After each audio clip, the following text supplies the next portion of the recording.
PSA, before you pick apart my list, it feels like there is no team in the NFL that doesn't have its flaws. So keep that in mind when I have my power rankings. So number one, I'm still going to go with the Eagles. I understand they lost this past week, but that is to a damn good Broncos defense, and that's their only loss on the season. Like, if we're treating this like the AP top 25, like, I feel like based on the results, the Eagles are still number one for me, and they are the reigning Super Bowl champs. Maybe they figure it out, but, one of the few teams in the NFL that only has one loss to their name. Number two, we're going to go with the Bills. I still have questions about their defense, and, of course, they are coming off a loss as well. I think that some of the problems in that game against the Patriots can be rectified, and they weren't, like, characteristic problems of turning the ball over. So the Bills are still a very good team. Number three, going to go with the Lions. I feel like the Lions have been a perennial power in the NFC, and even losing both of their coordinators, they still look like a dominant team with a extremely high-powered offense. So for that reason, they are number three. Number four, going to go with the Bucs. I feel like Baker Mayfield is flying under the radar still. Yeah. People don't want to give him credit. He's putting up MVP-type numbers this season. Does he win it? Probably not. But the Bucs also have a very good run defense to go with it as well. Number five, going to go with the Rams. I still think, even though they lost to the Niners, that was a great head coaching matchup. And I still think the Rams, like, if I'm any team in the NFC, that's a team I do not want to face in the postseason. And I'll say honorable mention. Jenks, neither of us have the Colts on our list. Maybe I should have put them on. It's just, as a Titans fan, I hate the Colts, and I don't want to talk about them. So there's my list. I always find it funny when people hate the Colts. It just goes to show I haven't been to the Midwest.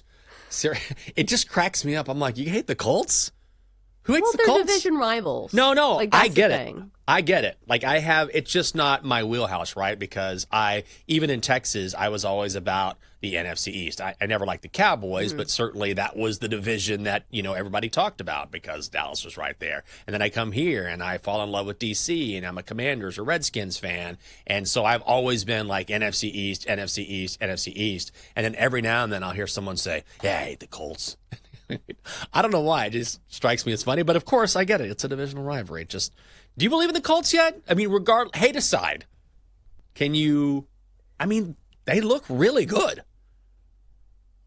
They have the best points differential in football right now. They are 4-1. They're legit. Maybe it's time to start respecting them. I think the problem for me, and I said this is like the AP rankings, which maybe there is some respect carried from year to year, where certain teams get a little bit more credit. And maybe the Colts just don't get that in my book yet, because I understand their offense looks amazing right now. But Jenks, would you bet on them to win the Super Bowl? Like, it feels like these type of teams, like, need a year to progress. Like, I feel like this has been the Chargers for me, where, like, the Chargers look good in the regular season, but they have been unable to take that next step. Maybe it's this year. I don't know with that offensive line. But do you get what I'm saying? It's just, it feels like you need to be, like, in the power rankings for a while, for a couple of years, before making, like, the huge leap to winning a Super Bowl.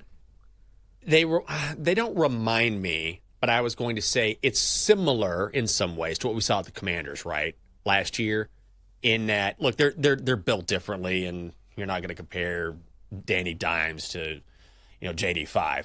But what I'm saying is, they came in with no expectations at all, and they have a new quarterback, all right, or like someone who is, new to the franchise at least, and then all of a sudden they way overperform relative to expectations, and I think they can go a long way, but there's probably a few pieces missing to keep them from winning it all. Do you know what I mean? Like, they're definitely improved, so I think because of that, you probably just put maybe a sprinkle on them just in case crazier things have happened, but I certainly don't think when they get to the top tier teams in the NFL that they can hang with them. But they're a legit football team.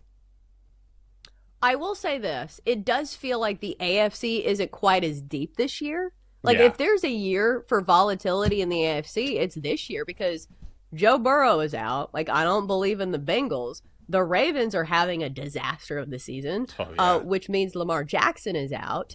And the Chiefs look beatable, but we've said that before, and they've gone to a Super Bowl. So it just feels to me like it's like, hey, you got to beat the Bills. And that's still a very tall task, but I don't know what the odds are on the Colts to win the AFC, But as long as they get to the AFC Championship, you have one side of the coin for what I would imagine is pretty good plus money. Yeah, it's worth just taking a look at. That's all. And by the way, when you look at the Colts, what they've done this season, they should probably be undefeated. I hate to boil everything down to one play because, a football game is never really about one play. But also when you have A.D. Mitchell give up that touchdown, there's a difference between, this is a fumble, it's an interception, and I'm running into the end zone, and I let go of the football before I should. It changes the complexion of the game. Saw it with the Cardinals last week. Colts could be undefeated right now. Okay, little top five here on my end. I'm going to go, let's start with 5. Packers at 5. So we haven't heard much about the Packers, and they are really banged up on the offensive line, but these are not season-ending injuries, so they are going to get better. They've had a week to, get ready for today's beatdown, or this weekend's beatdown against the Bengals, which is coming. Joe Flacco. What are we doing? Anyway, Packers I still think are very, very good and a little under the radar right now because they haven't been playing, so I'll take them at 5. At 4, how about Tampa? I know you like the Bucs as well. Look, Baker Mayfield right now is the 3rd favorite to win Most Valuable Player. That is unbelievable to think about. Where he goes to Cleveland, he's essentially a bust. He looks like a journeyman. He has gone from essentially a journeyman quarterback. Browns, Panthers, Rams. Now he's in Tampa playing as good as anyone in the NFL. Bucs are 4-1. They keep finding ways to win. I dropped down the Eagles to 3. I don't want to punish them too much because I don't care about style points. It's all well and fine to watch a team that scores a lot of points. At the end of the day, you're just trying to win football games. And Eagles have still won 20 of their last 22. That is so hard to do in the NFL. I'm not going to punish them for losing last week too much. At number 2, the Lions. The Lions might be number 1. They just need to – I want to see them against Kansas City. And Kansas City is going to come out this weekend, and they're going to play like it's the Super Bowl. Their season isn't on the line, but they cannot drop to 2-4. Also, the Lions have beaten the Bears, Ravens, Browns, and Bengals. So I need to see them hang with a good team. And number 1, I'm still going with the Bills. They're battle-tested. They weren't going to go 17-0. They still hung with New England despite turning over the football 3 times. So I am now, once again, usually they're vacillating between 1 and 2. I'm going with Buffalo. Yeah, and I can see that. And without looking, I would imagine the Bills are the favorites to win the Super Bowl. Are they not? That's my guess. Yeah. You got it. Right. Nailed it. So, that's the thing.